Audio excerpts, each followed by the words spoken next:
Radio Transmundial presenta Los Grandes Temas.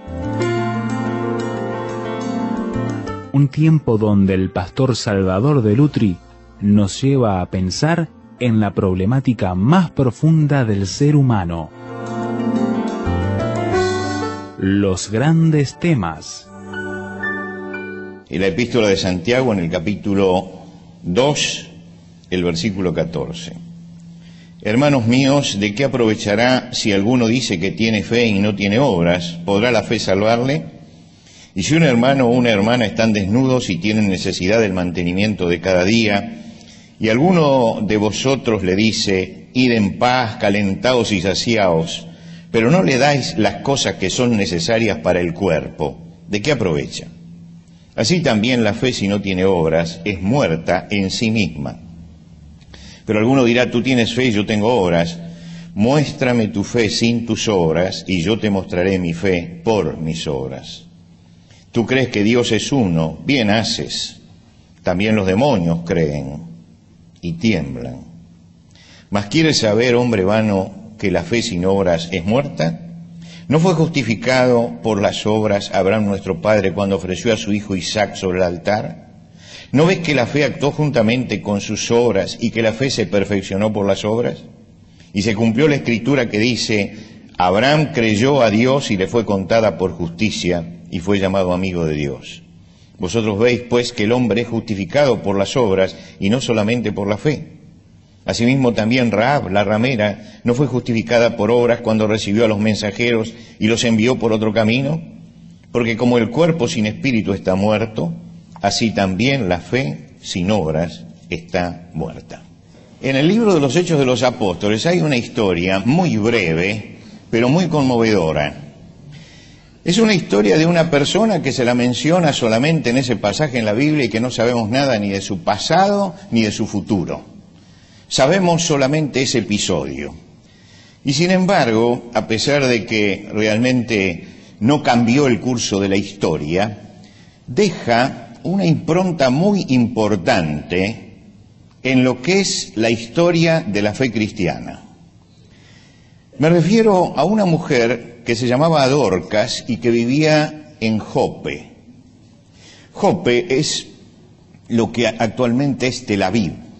Es decir, es el puerto de Israel. Murió esta mujer y según el rito judío tomaron el cuerpo y lo lavaron. Ahora, ella era una discípula de Jesús. Es la única mujer a la que se le pone en toda la Biblia el término de discípulo.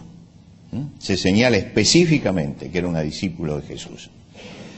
Dorcas murió y entonces lavaron el cuerpo de acuerdo al rito judío y tenían que ungirlo.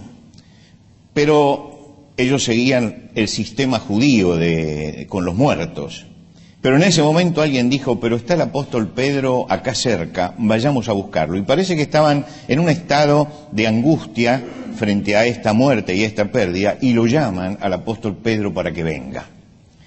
Y cuando llega Pedro, hay una descripción que es lo conmovedor de esto. Dice que lo llevaron a la sala. Y cuando llegó a la sala, lo rodearon todas las viudas de aquel lugar. La viuda no tenía ningún apoyo social en aquel momento. Era una mujer totalmente desamparada en esa sociedad. Dice, lo rodearon todas las viudas llorando y mostrando las túnicas y los vestidos que Dorcas hacía cuando estaba con ellos. Esto es todo lo que sabemos de esta mujer. Pero uno puede sacar muchas conclusiones, porque Dorcas era, como dijimos el domingo pasado, un vaso de barro. Era un ser humano como nosotros, una mujer como todas, en un ambiente distinto al de hoy, que era muy hostil a la mujer. No cambió el curso de la historia, Dorcas, pero el Señor había resplandecido en su vida. Y se transformó ese resplandor en una prueba visible. ¿Qué era lo que mostraban aquellas viudas? Aquellas viudas estaban mostrando que Dorcas había irradiado al Señor, y porque el Señor había estado en su vida, ella había atendido a la necesidad de aquellos que estaban desamparados. Hay muchas formas de irradiar a Jesucristo, pero esta mujer queda allí como el testimonio de una de las formas importantes en que el cristiano expresa que Jesucristo está realmente en su vida. Si usted quiere conocer el final de la historia, que es un final feliz, vaya al capítulo 9 del libro de los Hechos en su casa y lo conoce. El cristiano irradia a Jesucristo cuando su fe se deja ver, cuando la fe deja de ser una forma determinada de creer para transformarse en una forma activa de vivir y de obrar. Para entender esto, hay que analizar algunas cosas que dice la Biblia acerca de la fe. Y yo quisiera que pudiéramos salir de aquí clarificando este tema, teniendo claro lo que queremos decir acerca de la fe. Cuando nosotros vamos a la carta fundamental del Evangelio de Jesucristo, donde se desarrolla el paradigma teológico de la fe, en la carta a los Romanos, el apóstol escribe acerca de los cristianos y dice, ¿cómo llegamos a Cristo? Dice, por cuanto todos pecaron y están destituidos de la gloria de Dios. Es decir, nos coloca a todos, y se coloca él mismo, debajo de una línea que dice, de aquí para abajo todos pecadores. No interesa si mucho, si poco, es decir, después nosotros hacemos las divisiones, pero dice, por cuanto todos pecaron. Para esto ha discutido largamente el tema y ha mostrado que es pecador tanto el pagano que se lanza a la lascivia sin freno, como el religioso que va todos los domingos al culto de su fe. Dice, son todos pecadores. Dice, por cuanto todos pecaron y están destituidos de la gloria de Dios, siendo justificados gratuitamente por su gracia, mediante la redención que es en Cristo Jesús.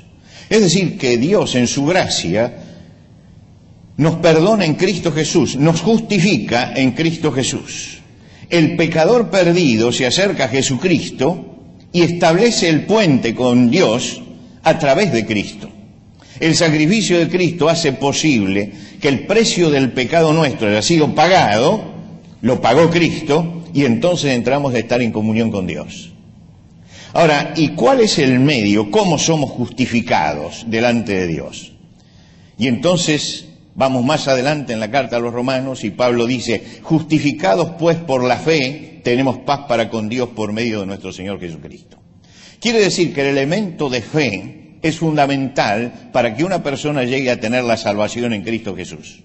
Para que la gracia me alcance a mí, esa gracia que Dios abrió en la cruz de Jesús, para que esa gracia me alcance a mí, para que esa gracia alcance a cada uno de nosotros, tenemos que poner nuestra fe en Cristo Jesús. Quiere decir que la fe es el elemento fundamental. Somos declarados justos delante de Dios y somos salvos por medio de la fe. Y no uso la palabra declarados gratuitamente, somos declarados porque justos no somos. Simplemente Cristo hace posible que establezcamos esta relación con Dios porque paga el precio de nuestro pecado en la cruz del Calvario. Si usted quiere el asunto todavía más clarificado, vayamos a la princesa de las epístolas, la epístola a los Efesios. En la epístola a los Efesios dice, porque por gracia sois salvos, por medio de la fe. Y esto no de vosotros, pues es un don de Dios, no por obras, para que nadie se gloríe. Es decir, nadie se va a salvar a sí mismo. Si no lo salva Jesucristo, no lo salva a nadie.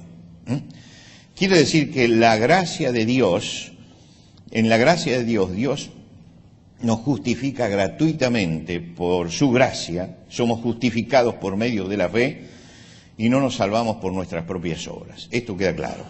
Hasta aquí todos estamos de acuerdo. Hasta aquí todos estamos de acuerdo. Es lo que dice el Evangelio. ¿No es cierto? Es lo que enseña la palabra de Dios. Pero hay un detalle fundamental sobre el cual quiero girar, detalle fundamental, que creo que es el que trae problemas en la vida de muchos cristianos. Y es que muchos creen que cuando llegan acá, esto es el punto de llegada. El punto de llegada de la vida cristiana. Y no es el punto de llegada, es el punto de partida de la vida cristiana. Esto es muy importante tenerlo en cuenta. Cuando yo soy salvo por Jesucristo, llegué al punto de partida y luego empieza la vida cristiana. Hay otro que dice, ya llegué a Cristo, punto. Y se quedó allí. No, ese no es la llegada, es el punto de partida. Allí comienza la vida cristiana. Allí comenzamos a vivir como cristianos. Si nosotros nos confundimos y creemos que lo que es el punto de partida es el punto de llegada, no vamos a correr nunca la carrera que Dios tiene propuesta para nosotros. Quiere decir que cuando hablamos de la justificación por la fe, no por obras, Dios nos coloca en una condición de cristianos salvos por la sangre de Jesucristo, porque nos limpia de todo pecado, pero una vez que estamos allí, parados allí, ahora hay que empezar a caminar para adelante. Quiere decir que estamos en el punto de partida. Si no entendemos bien esto, de que allí comienza a desarrollarse nuestra vida espiritual, seguramente no vamos a poder nunca irradiar a Jesucristo. Cuando Jesús llamó a los suyos, indudablemente estaba apelando a su fe.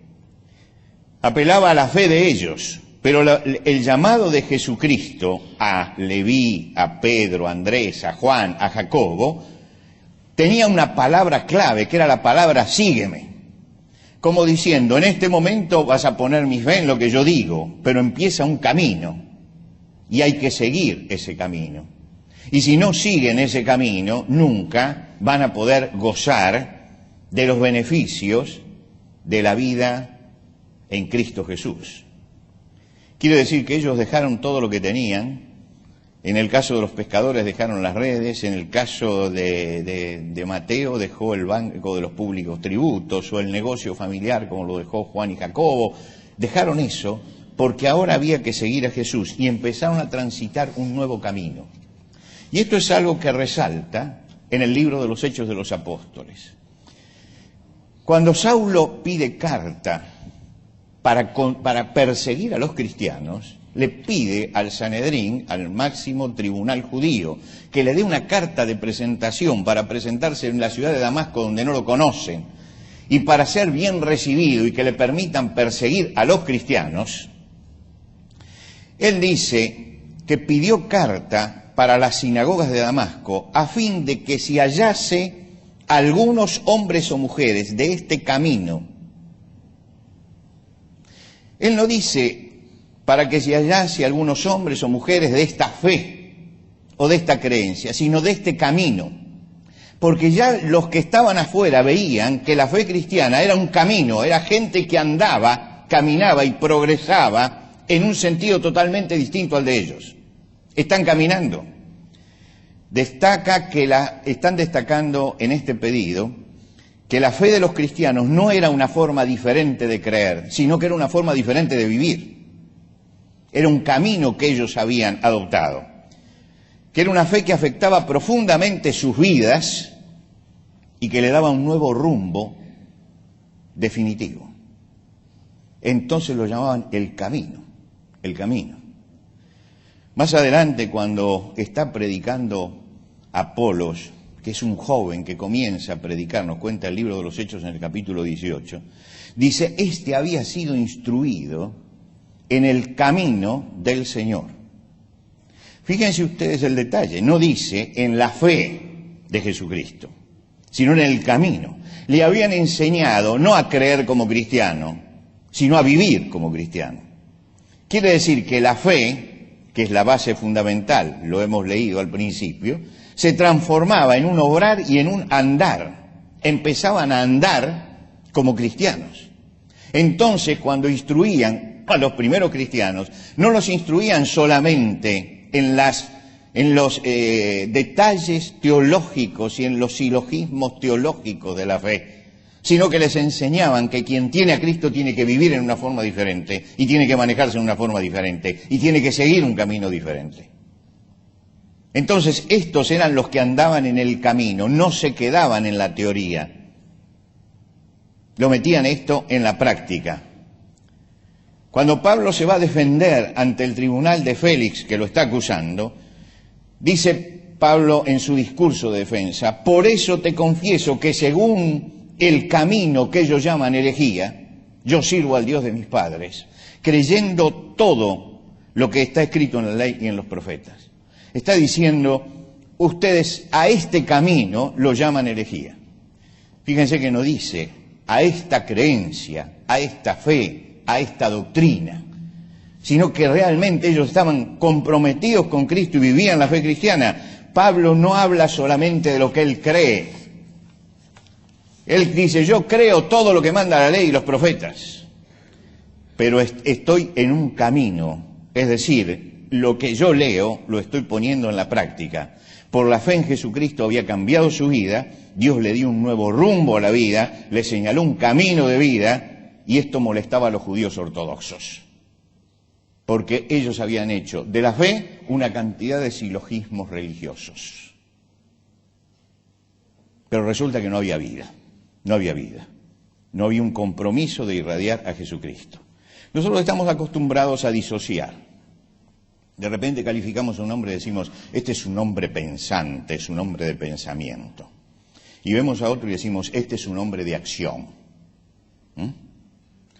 Ahora, un hombre de pensamiento que no acciona es un inútil, porque piensa y no hace nada. Y un hombre que acciona sin pensar es un cabeza hueca, que va a ser seguramente una tontera en su vida. Sin embargo, nosotros tenemos una costumbre que hemos heredado de los griegos, que es la costumbre de hacer paquetitos y decir, este está pensando, este es pensante. Entonces le ponemos la etiqueta de pensante, este es de acción. Y no nos damos cuenta que muchas veces no en estas disociaciones y en esta costumbre de disociar las cosas, llegamos a cometer gruesos errores. Los cristianos entendían al principio que no había disociación entre lo que ellos pensaban y creían y lo que ellos accionaban. Quiere decir que el pensamiento, la fe, la doctrina que recibían, la transformaban en acción. Por eso se habla tanto de camino, porque la fe se había transformado en una acción de vida, porque ellos se comprometían con esto. La fe obraba. Ahora, seguramente entre ellos ya había algunos que no lo entendían así. Ya había algunos que disociaban y que decían, yo tengo fe. Y entonces se transformaba en un místico. Y el otro, yo tengo obras. Y entonces se transformaba en un hombre de acción. Y Santiago escribe su carta. Santiago tiene una raíz cultural judía, por lo tanto no es una cantidad de razonamientos complejos, sino es una practicidad de los epigramas, de la acción, y entonces él ataca esto en su carta. Y él pone un ejemplo muy atinado. Y él dice, vamos a ver para qué sirven las doctrinas y las palabras.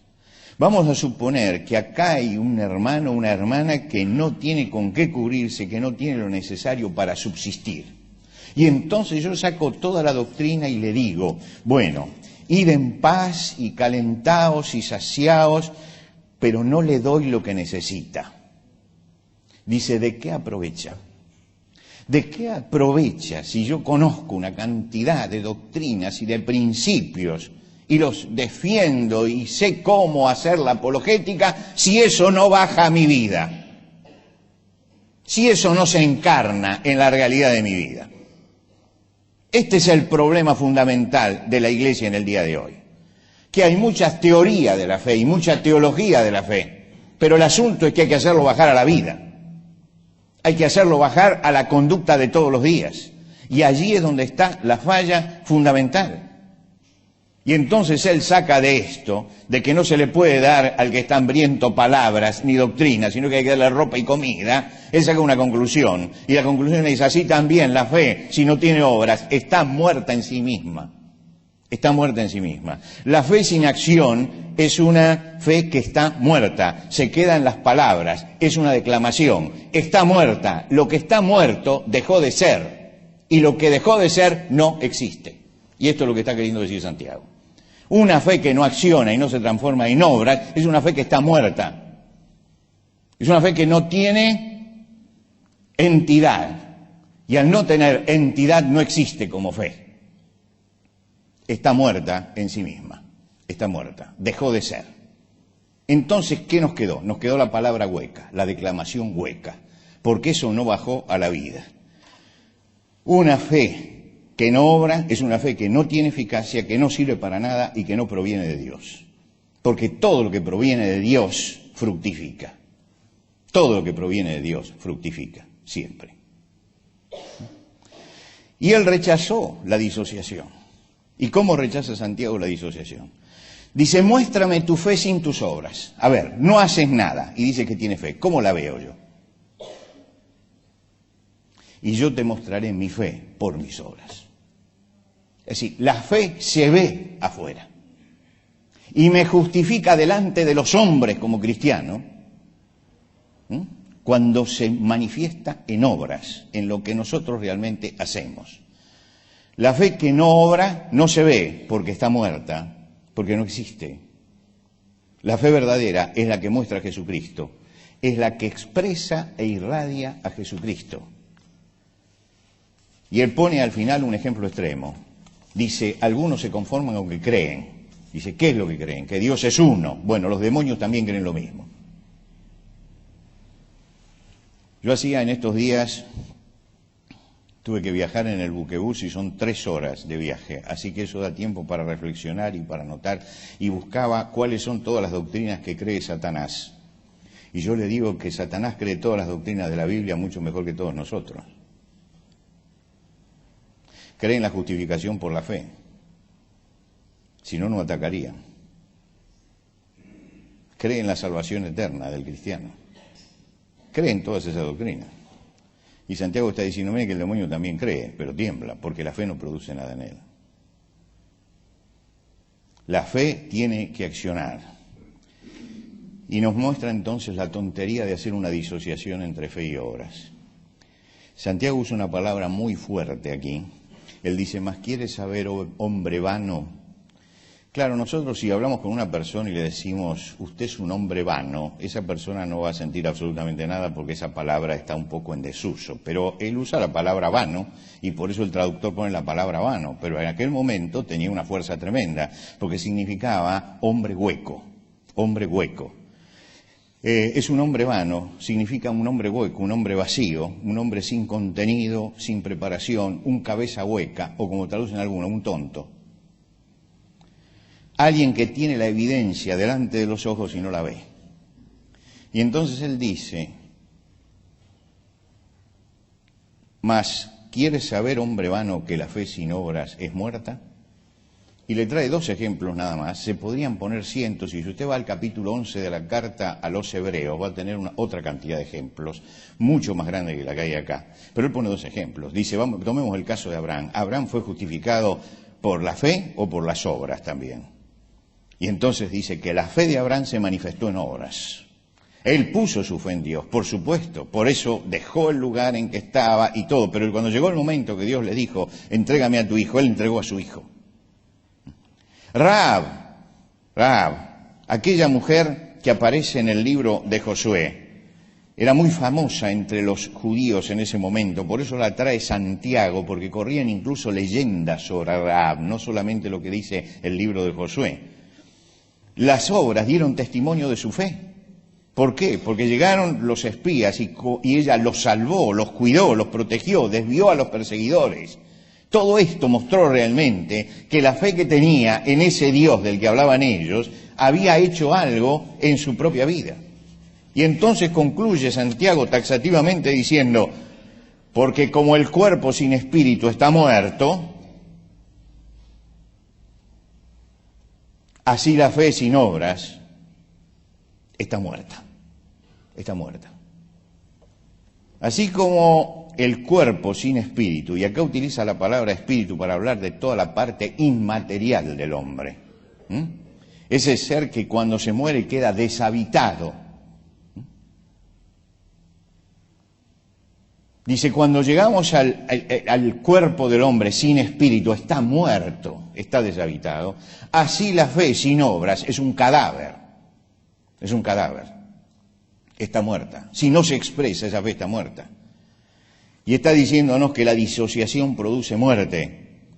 Porque en el cristiano la fe tiene que manifestarse en obras, y la fe y las obras tienen que ir juntas. Y cuando esto sucede, cuando se unen estas dos cosas, es cuando comenzamos a irradiar a Jesucristo, cuando mostramos realmente a Jesucristo. La presencia del Señor no puede pasar desapercibida, y no puede pasar desapercibida en la vida de todos nosotros, de todos los cristianos. Como dijimos en alguno de los domingos anteriores, el mundo está saturado de palabras y está saturado de avisos y de reclames y de todas estas cosas.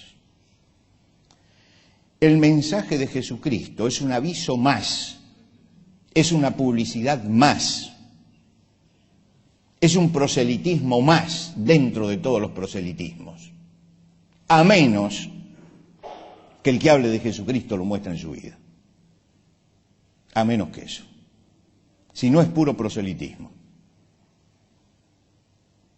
Quiere decir que el mensaje tiene que ir encarnado, tiene que ir encarnado.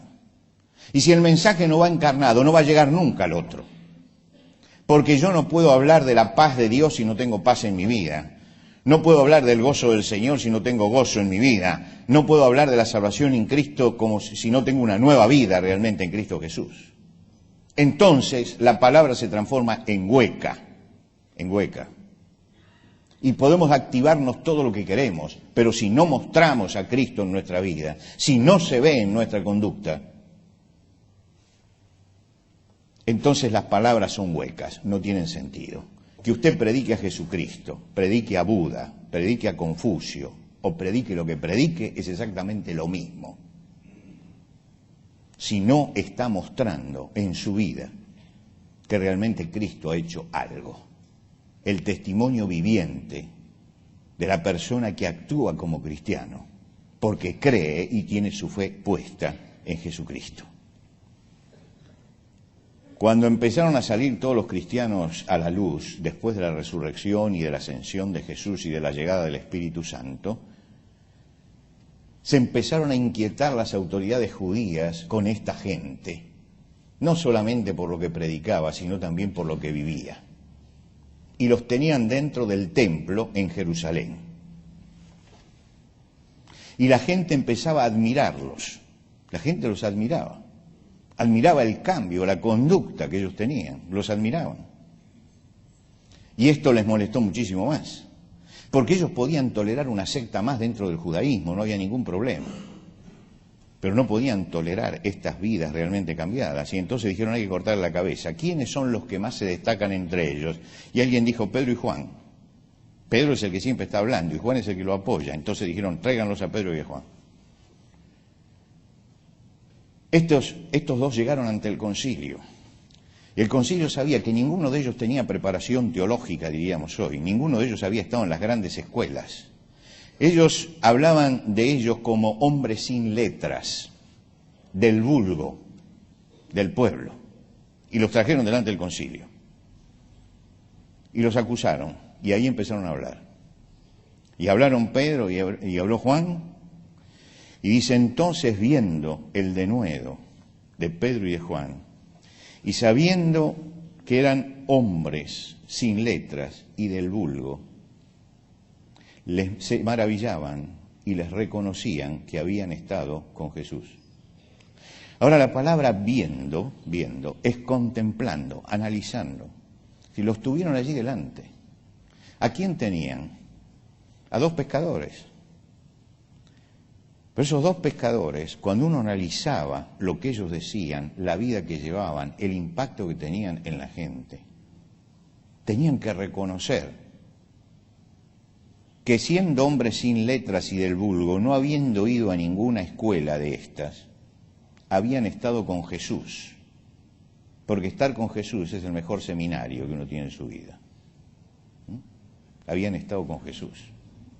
Y reconocían esto, vieron la presencia de Jesús en ellos. Vieron el efecto de Jesucristo en sus vidas. No pudieron negar que Jesucristo había hecho algo en las vidas de ellos. Estaban viendo la huella de Cristo en la vida de ellos. Ellos pudieron revelar esto. Más adelante nosotros nos vamos a encontrar con Esteban. Esteban era un hombre que hacía prodigios y milagros en el pueblo y los enemigos no podían resistir la sabiduría con que este hombre hablaba. Y lo llevaron ante el concilio, pero ya el asunto allí se había puesto más espeso. Ya estaban irritados, el tribunal judío ya estaba irritado. Y lo traen a Esteban y lo presentan ahí. Y Esteban se para defenderse y hace una breve historia del judaísmo, desde el principio hasta donde puede llegar, y hace una interpretación histórica. Una interpretación histórica de eso. Lo que nosotros llamaríamos hoy filosofía de la historia. Fue la primera manifestación de una filosofía de la historia hecha por el cristianismo. Hace una visión así histórica, en tal forma y con tal fuerza que se irritan,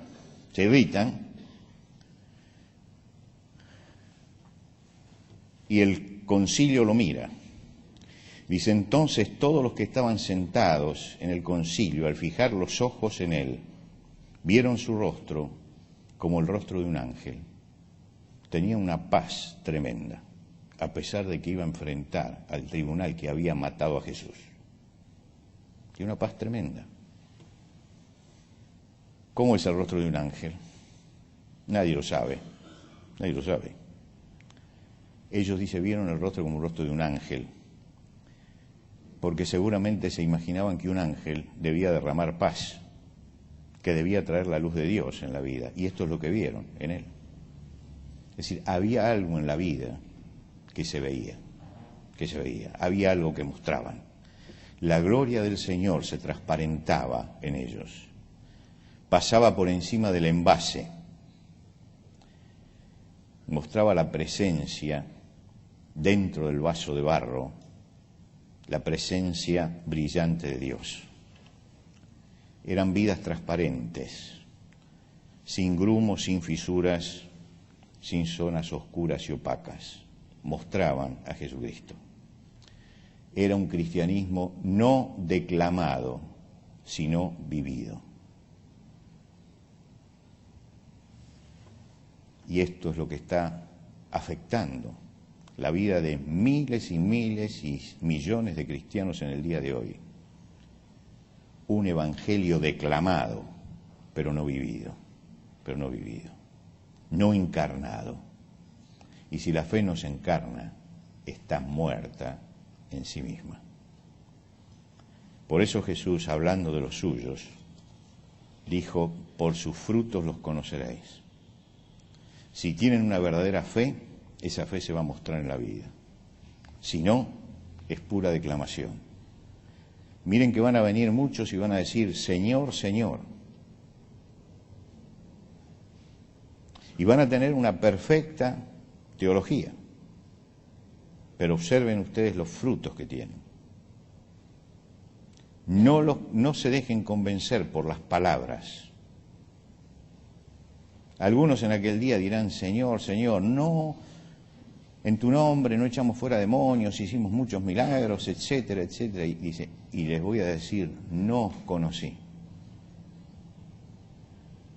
¿Por qué? Porque en la vida no aparecía el fruto de Jesucristo. Esto es lo que Dios quiere de cada uno de nosotros, que nuestra vida fructifique. Cuando el apóstol Pablo le escribe a los Gálatas, habla del Espíritu Santo que mora en los creyentes.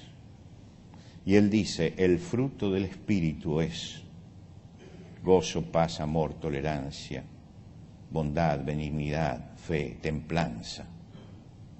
Allí está todo lo que tiene que ser un cristiano. Y dice, contra estas cosas no hay ley. Nadie puede ponerse en contra de todo esto. Pero está hablando del fruto genuino del Espíritu. ¿Y por qué habla Pablo en la carta a los Gálatas de este fruto del Espíritu?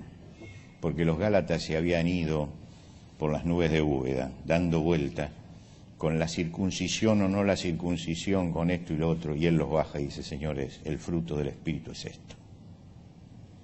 Y a veces necesitamos que nos bajen a la realidad de nuestra vida cristiana. Porque a veces entramos en la comodidad de la fe y no nos damos cuenta que lo que Cristo quiere hacer es una transformación en nuestra vida, en lo que nosotros somos. La vida cristiana tiene que irradiar al Señor, la fe tiene que encarnarse en la vida. Ser cristiano es mostrar a Cristo. Y como es el último día, no le hago la pregunta.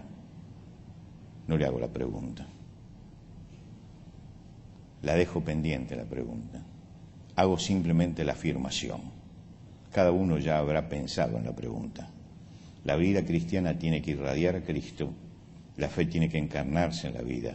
Ser cristiano es mostrar a Cristo. Hágase usted después la pregunta.